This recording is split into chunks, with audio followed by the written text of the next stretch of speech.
এই ভিডিওটা দেখুন। পশু কখনো মানুষের বন্ধু হতে পারে না।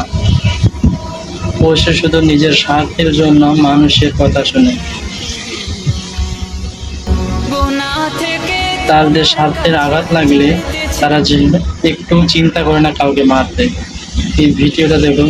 তোমার কাছে চাইতেছি বানা, কিভাবে মারছে। মাওলা তুমি কাউকে দিও না এমন মরণ, মাওলা তুমি কাউকে। এই হাতের দিকে এই ভাইটি প্রায় 10 বছর ধরে পালতেছে। সে কিন্তু একটু তার স্বার্থের লাগার কারণে সে তার ভাইটাকে কিভাবে মারছে দেখুন। সে প্রায় 10 বছর ধরে পালতেছে।